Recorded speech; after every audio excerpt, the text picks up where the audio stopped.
जय श्री कृष्णा। राधे राधे। हे प्रिय भक्तों, स्वागत है आपका हमारे YouTube चैनल शिव और शक्ति में। हे प्रिय भक्तों, आप सभी को बुध अष्टमी की हार्दिक शुभकामनाएं। आज मैं आपको सुनाऊंगी बुध अष्टमी व्रत कथा।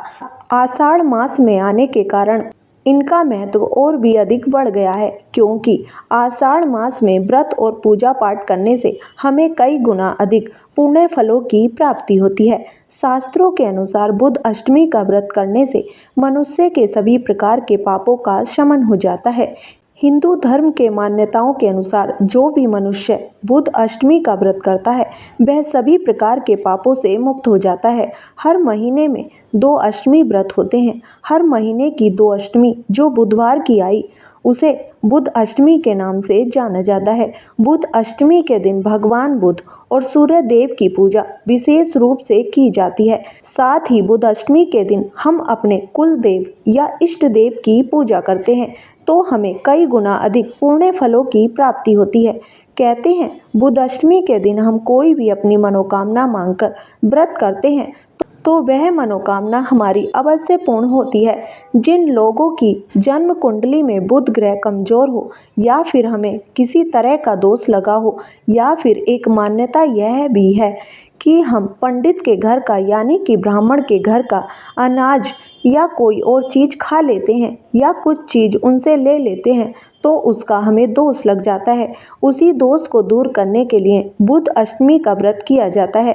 बुध अष्टमी के दिन सूर्य देव की पूजा करने से सूर्य का हमारे जीवन में शुभ प्रभाव पड़ता है, जिससे व्यक्ति के मान सम्मान में वृद्धि होती है। जन्म कुंडली में बुध और सूर्य के एक साथ होने से बुध आदित्य नामक राजयोग बनता है, जो व्यक्ति की कुंडली और जीवन में बहुत ही महत्वपूर्ण भूमिका निभाता है, जिससे व्यक्ति के जीवन में यश कीर्ति की वृद्धि होती है। विशेष करके जिन लोगों की कुंडली में बुध कारक स्थिति में विद्यमान है उनके लिए विशेष तौर पर यह व्रत बहुत ही शुभ फल देने वाला होता है। जो भी व्यक्ति पूरी श्रद्धा के साथ पूरे विधि विधान से बुध अष्टमी का व्रत करता है उसके सभी प्रकार के पाप नष्ट हो जाते हैं। इस व्रत को करने से धन धान्य पुत्र ऐश्वर्य वैभव सुख संपन्नता की प्राप्ति होती है। व्यक्ति में बौद्धिक क्षमता का विकास होता है, स्वास्थ्य में सुधार होता है और हड्डियों के रोग से मुक्ति मिलती है। समाज में मान सम्मान मिलता है। अगर आप भी बुध अष्टमी का व्रत करना चाहते हैं तो इस दिन सूर्योदय से पहले उठें, नित्य कर्मों से निवृत्त होकर स्नान करने के पानी में थोड़ा सा गंगा जल मिला लें और फिर स्नान करें। फिर घर के मंदिर में एक घी का दीपक जलाएं और एक जल से भरकर कलश रख लें। व्रत का संकल्प लेते हुए भगवान गणेश, माता पार्वती सहित सभी देवी देवताओं का आह्वान करते हुए अपने मंगल जीवन की कामना करें। गणेश जी भगवान को सिंदूर का तिलक करें और दूर्वा चढ़ाएं, साथ ही मोदक का भोग भी लगाएं। उसके साथ सर्वप्रथम गणेश जी की कथा सुने, उसके बाद में बुध अष्टमी की संपूर्ण व्रत कथा सुने। कथा समाप्त होने के बाद में ओम गणेशाय नमः मंत्र का 108 बार जाप करें। साथ ही बुध ग्रह के मंत्रों का भी जाप करना चाहिए। मैं आपको 4 मंत्र बता रही हूँ, इसमें से एक मंत्र का 108 बार जाप करना चाहिए। मंत्र इस प्रकार से है: ओम भूम बुद्धाय नमः, ओम सुबुद्धि प्रदाय नमः, ओम सौम्य ग्रहाय नमः, ओम सर्व सौख्य प्रदाय नमः। इस तरह पूरे विधि विधान से पूरे श्रद्धा भाव से पूजा पाठ करने के बाद में पूजा पाठ में हुई भूल चूक के लिए भगवान से माफ़ी मांगे और फिर जो कलश पानी से भरकर रखा है उसका सूर्य भगवान को अर्घ्य दे। बुध अष्टमी के दिन एक ही समय भोजन किया जाता है, लेकिन इसमें आपको यह भी ध्यान रखना है कि बुध अष्टमी के व्रत में चक्की का पिसा हुआ अनाज नहीं खाना चाहिए।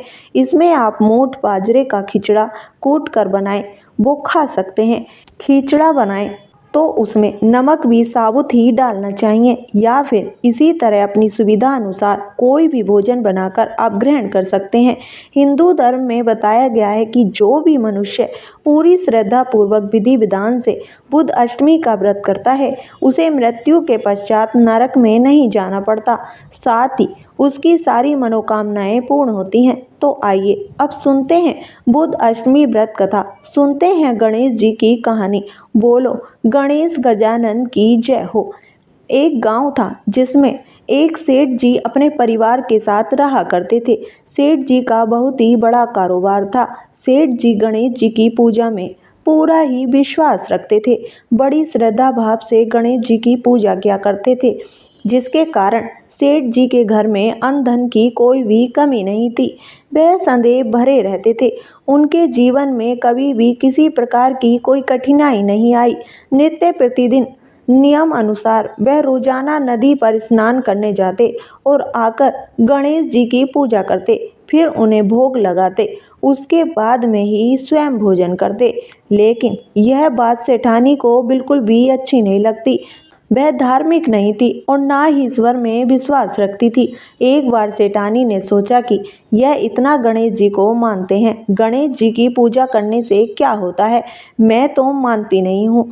आज देखती हूँ कि वह गणेश जी की पूजा कैसे करते हैं। तो यह सोचकर जब दूसरे दिन सेठ जी नदी पर स्नान करने के लिए जाते हैं तो सेठानी जी पीछे से गणेश जी की मूर्ति को उठाकर कपड़े से ढककर बगीचे में ले जाकर जमीन में दबा देती है। जब सेठ जी स्नान करके नदी से घर पर आते हैं तो देखते हैं कि गणेश जी की मूर्ति नहीं है मंदिर में। तो वह सेठानी से पूछते हैं कि गणेश जी की मूर्ति मंदिर में नहीं है, कहाँ गई? तो सेठानी बोलती है कि मुझे मालूम नहीं। सेठ जी ने घर में इधर उधर सारे में मूर्ति को बहुत ढूंढा, लेकिन मूर्ति तो नहीं मिली, तो मूर्ति को भोग नहीं लगा। इसलिए सेठ जी ने खुद भी अन्न जल का त्याग कर दिया और गणेश जी से प्रार्थना करने लगे कि हे प्रभु, मुझसे कौन सी गलती हो गई जो आप मुझसे नाराज होकर मुझे छोड़कर ही चले गए। अगर आप अपनी कृपा दृष्टि मुझ पर बरसाते हो तो हे प्रभु मुझे दर्शन दीजिए। तो सेठ ने मन ही मन सोचा कि जब तक मुझे गणेश जी की मूर्ति नहीं मिल जाती, मुझे दर्शन नहीं दे देते, तब तक मैं अन्न जल का त्याग करता हूँ। तो उस दिन पूरा दिन ऐसे ही निकल गया। शाम को सेठ जी भूखे प्यासे सो गए। गणेश जी सेठ जी की भक्ति से प्रसन्न हो गए। जब सेठ जी सो गए तो सेठ जी के सपने में गणेश जी भगवान एक छोटे से चूहे के साथ खेल रहे होते हैं दिखाई देते हैं और चूहे को बाद में खाने के लिए लड्डू देते हैं। चूहा लड्डू लेकर बगीचे में जाता है और एक जगह से जमीन खोदता है और लड्डू वहीं पर डाल देता है और अचानक से सेठ जी की नींद खुल जाती है। तो सेठ जी भागकर बगीचे में जाते हैं और उसी जगह को खोदते हैं जहां उन्होंने सपने में लड्डू को दबाते हुए देखा था। तो थोड़ी देर जमीन खोदने पर कपड़े में लपेटे हुए गणेश जी की मूर्ति उन्हें मिल जाती है। सेठ जी गणेश जी की मूर्ति को पाकर बहुत ही खुश होते हैं और वापस लाकर मंदिर में स्थापित कर देते हैं। तो यह देखकर सेठानी को बहुत ही आश्चर्य होता है कि सेठ जी को यह मूर्ति मिली कहाँ से। तो वह भागकर सेठ जी के पास आती है और पूछती है कि यह मूर्ति आपको कहाँ से मिली। तो सेठ जी ने सारा वृतांत उन्हें सच सच बता दिया। तो यह बात जानकर सेठानी जी को खूब आश्चर्य हुआ। सेठानी जी के मन में श्रद्धा और विश्वास जाग गया और मन ही मन गणेश भगवान का स्मरण करते हुए उनकी सच्ची भगत बन गई और सेठ जी को सारी सच्चाई बता दी और कहा कि मुझसे बहुत ही बड़ा अपराध हो गया था। अब से हम दोनों पति पत्नी प्रेम सहित गणेश जी भगवान की पूजा आराधना किया करेंगे। उनकी पूजा में कभी भी कोई कमी नहीं आने देंगे। यह सुनकर सेठ जी बहुत ही प्रसन्न हो गए और दोनों पति पत्नी गणेश जी को प्रणाम करते हुए बोले, बोलो गणेश गजानन की जय हो। हे गणेश भगवान, जैसी कृपा आपने सेठ और सेठानी पर की, वैसी हम पर भी करना। कहानी कहने वाले पर, कहानी सुनने वाले पर सभी की सारी मनोकामनाएं पूर्ण करना। बुध अष्टमी की पहली कथा। बोलो बुध महाराज की जय हो। एक गांव में एक ब्राह्मण रहता था। उसके एक बेटा और बुधनी नाम की एक बेटी थी। उस ब्राह्मण की पत्नी गांव के सभी घरों का आटा पीसती थी। जब भी वह आटा पीसती तो उसमें से थोड़ा थोड़ा बचाकर रख लेती। जब उसकी बेटी उसे ऐसा करते हुए देखती तो मना करती, परंतु उसकी माँ उसका कहना नहीं मानती। एक बार की बात है कि ब्राह्मणी पीहर गई हुई थी तो पीछे से बेटी बुधनी सबका आटा पीसती, पर वह किसी का भी आटा पीछे नहीं रखती। जब ब्राह्मणी पीहर से आई तो सब ने कहा कि तुम तो हमारा आटा चुराती थी, हम तुमसे हमारा आटा नहीं पिसवाएंगे। तेरी बेटी हमको पूरा का पूरा आटा लौटाती थी, तुम तो चोर हो, अब हम तुमसे आटा नहीं पिसवाएंगे। ऐसा कहकर गांव की महिलाएं चली गईं। उन सबके जाते ही ब्राह्मणी बुधनी को मारने लगी और बोली कि तेरा विवाह मैं एक कुत्ते से करवाऊंगी। ऐसा कहकर ब्राह्मणी ने अपने बेटे बुध से कहा कि जा बेटे, जो भी तुझे रास्ते में सबसे पहले कुत्ता मिलेगा उसे घर ले आना, उसी से तेरी बहन का विवाह होगा। माँ के मुंह से ऐसे वचन सुनकर बुध को बहुत ही दुख हुआ। माँ की आज्ञा थी, उसे टाला भी तो नहीं जा सकता था, इसलिए वह बड़े ही दुखी मन से कुत्ते को ढूंढने के लिए घर से निकल पड़ा। तो उधर बुध भगवान ने सोचा कि बुधनी इतनी मेरी पूजा पाठ करती है और किसी की चोरी का कभी नहीं खाती, तो आज इसका कष्ट तो मुझे मिटाना ही होगा, नहीं तो हमें कौन मानेगा। तो भगवान कुत्ते का वेश बनाकर ब्राह्मणी के बेटे बुध के सामने आ गए। बुध उसे देखते ही अपने घर ले आया।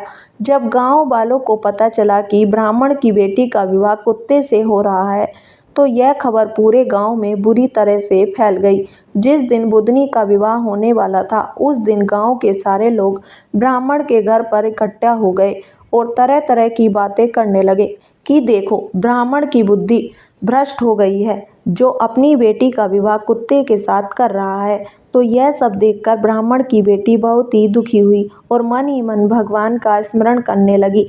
हे भगवान, अब मेरी और परीक्षा मत लो, ये सब लोग मेरी हंसी कर रहे हैं, आप कहीं हो तो मुझे इस दुविधा से बचाओ। तो बुधनी की प्रार्थना सुनकर भगवान अपने असली रूप में आ गए। तो इस तरह साक्षात भगवान को देखकर गांव वाले और बुधनी की मां को बहुत ही आश्चर्य हुआ और फिर बुधनी के 16 श्रृंगार करके भगवान के साथ बड़ी ही धूमधाम के साथ विवाह करवाया और विदा कर दिया। बुधनी ने विदा होकर भगवान बुद्ध के साथ अपने ससुराल चली गई। ससुराल में कई महीनों हंसी खुशी से बीत गए। एक दिन की बात है, बुधनी की एक पड़ोसन आई और बोली कि भगवान तुझे तो ऊंचा रखते हैं, खूब मान सम्मान भी करते हैं, लेकिन तुम्हारे घर में जो 7 कमरे बंद हैं उनकी चाबी तुम्हें क्यों नहीं देते। आज जब भगवान घर आए तो तुम उनसे पूछना जरूर कि तुम्हें चाबी क्यों नहीं देते। तो बुधनी को पड़ोसन की यह बात बिल्कुल ठीक लगी। शाम को जैसे ही भगवान घर आए तो बुधनी ने कहा कि हमें 7 कमरों की चाबी दो और वह जिद करने लगी। तो भगवान ने कहा कि तुम्हें इन कमरों को खोलकर दुख के सिवा कुछ भी नहीं मिलेगा। लेकिन बुधनी अपनी जिद पर अड़ी रही तो भगवान ने उसे चाबी दे दी। जैसे ही बुधनी ने ताला खोला तो देखा कि उस कमरे के अंदर उसकी माँ नरक की यातनाएं झेल रही है। इस तरह बुधनी ने एक के बाद एक 7 कमरे खोल दिए। उसकी माँ को हर कमरे में अलग अलग तरह से यातनाएं दी जा रही थीं। तो यह सब देखकर बुधनी को बहुत ही दुख हुआ और वह भगवान के पास आकर बोली कि मेरी माँ का यह हाल कैसे है, आपके होते हुए मेरी माँ इस तरह की यातनाएं भोग रही है। तो बुधनी की बात सुनकर भगवान बोले कि तुम्हारी माँ अपने कर्मों का दुख भोग रही है। क्या तुम्हें नहीं पता कि तुम्हारी माँ सब घर का अनाज पीसती थी तो अनाज चोरी करके रख लेती थी, यह सब उसी का फल है।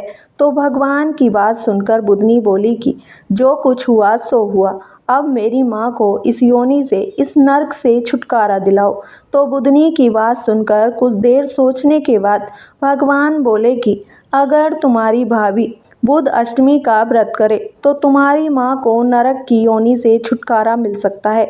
तो भगवान की बात सुनकर उसी समय बुधनी अपने मायके चली गई और वहां जाकर अपने भैया भाभी को अपनी माँ की सारी हालत बताई। तो यह जानकर उसके भैया भाभी बहुत ही दुखी हुए और बुधनी ने बोला कि हमारी माँ को इस नरक की यातना से छुटकारा कैसे मिलेगा।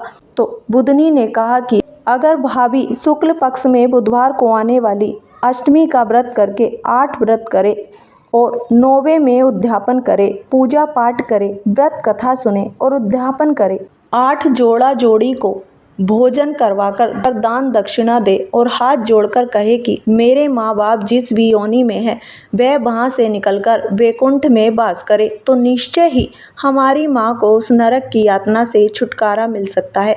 तो बुधनी के कहे अनुसार बुध और उसकी पत्नी दोनों ने बुध अष्टमी के व्रत किए और फिर उसका विधिवत उद्यापन किया, जिसके फलस्वरूप उसकी माँ को नरक की यातना से छुटकारा मिला और वैकुंठ का वास प्राप्त हुआ। जिस तरह बुध ने और उसके भैया भाभी ने अपनी माँ को नरक की यातना से छुड़ाया, उसी तरह सारे बेटा बहू और बेटियां अपनी माँ को वैकुंठ वास के लिए बुध अष्टमी का व्रत अवश्य करें। जय हो बुध देवता की। बुध अष्टमी की दूसरी कथा। विदेह राजाओं की नगरी मिथिला में नेमि नाम का एक राजा रहता था। उसकी पत्नी का नाम उर्मिला था। एक बार राजा पर दूसरे देश ने हमला कर दिया। लड़ाई के दौरान राजा मैदान में मारे गए। उनकी पत्नी उर्मिला यह देखकर बहुत ही दुखी हुई। वह अपने बालक और कन्या को लेकर इधर उधर घूमने लगी। भूख प्यास से बेहाल वह घूमती घूमती अवंती देश में चली गई। वहां जाकर एक गांव में एक ब्राह्मण के घर गई और वहां जाकर बोली कि मुझे कोई काम दे दो जिससे मैं अपना जीवन यापन कर सकूं। तो इस तरह उसे दुखी देखकर ब्राह्मण को उस पर दया आ गई। उसने उसे अपने घर पर काम पर रख लिया। उसे काम बताया कि तुम्हें चक्के से रोजाना आटा पीसना है।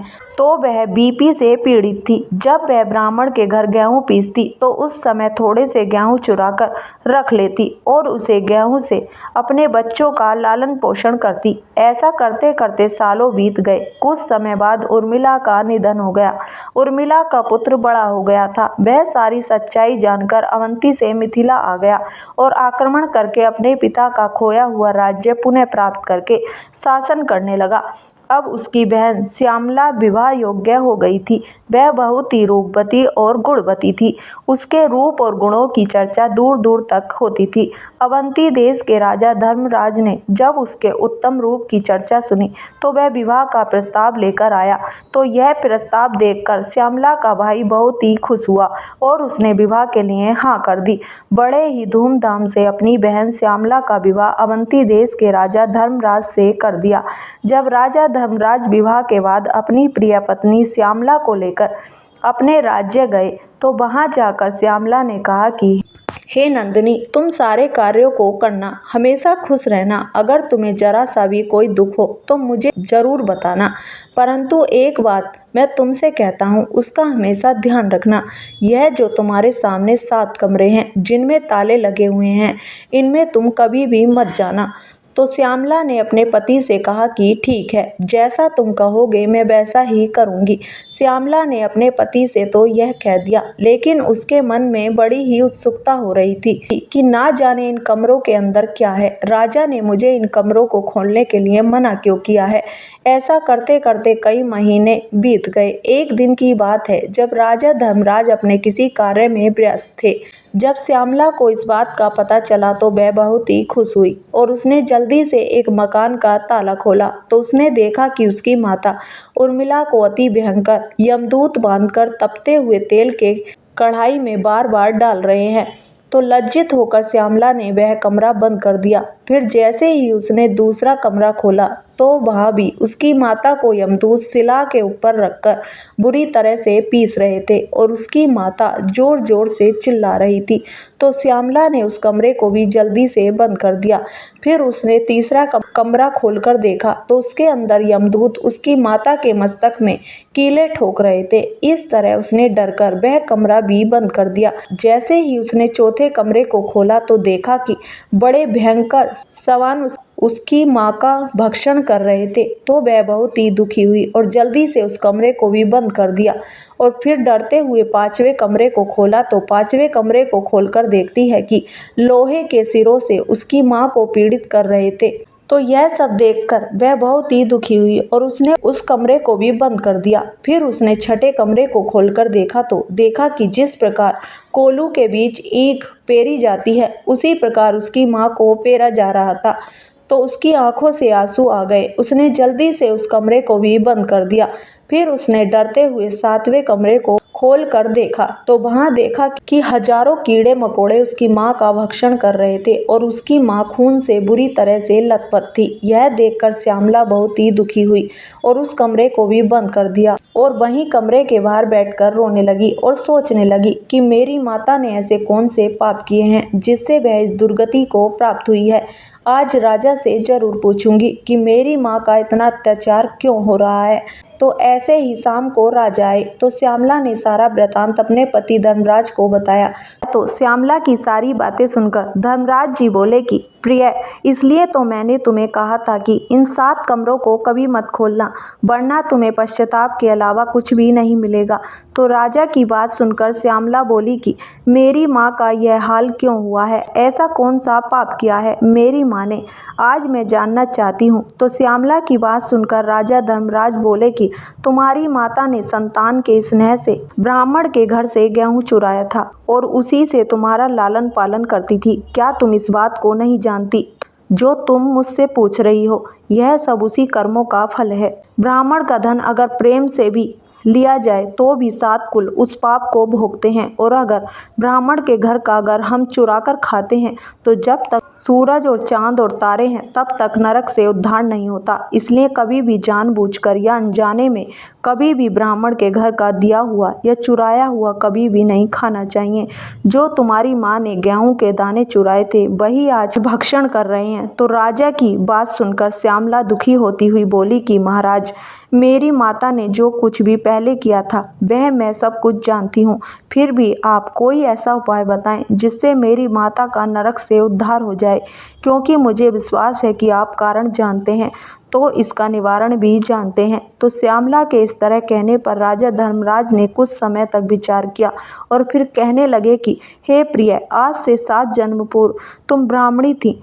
उस समय तुमने अपनी सखियों के साथ जो बुध अष्टमी का व्रत किया था, यही उसका फल तुम संकल्प पूर्वक अपनी माता को देती हो तो इस संकट से उनकी मुक्ति हो जाएगी।